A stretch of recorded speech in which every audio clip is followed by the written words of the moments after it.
Let me ask you something. Why does your mind always jump to the worst-case scenario? Why is it that one small text, one change in tone, one unknown situation can send your brain into a full panic, even when nothing bad has happened? If you've ever lived inside your head too long, you know exactly what I mean. Let me tell you a story.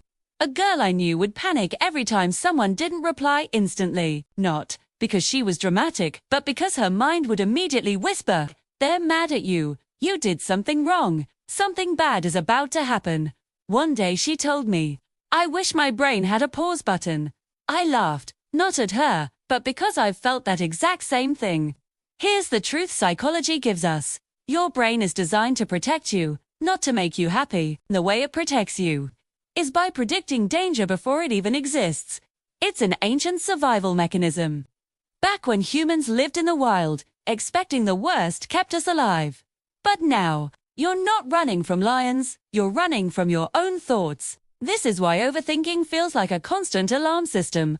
Your brain doesn't care if the threat is real, it just cares about keeping you prepared. And so it creates stories. What if I fail? What if they leave? What if everything goes wrong? What if I'm not enough? Philosophers call this the tyranny of imagination, the idea that the mind can create suffering even in moments of safety. But here's the twist. You don't overthink because you expect the worst. 2. You overthink because some part of you has lived through something painful before, and your mind is trying to make sure it never happens again. Maybe you once trusted the wrong person. Maybe you grew up in uncertainty. Maybe you were blamed for things you couldn't control. Maybe life blindsided you one too many times.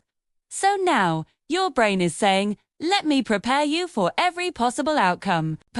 It ends up exhausting you instead.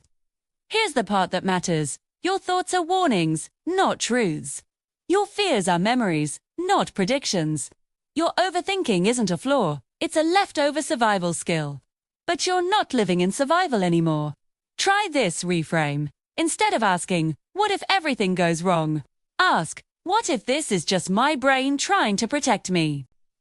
What evidence do I actually have? What if the best-case scenario is just as possible?"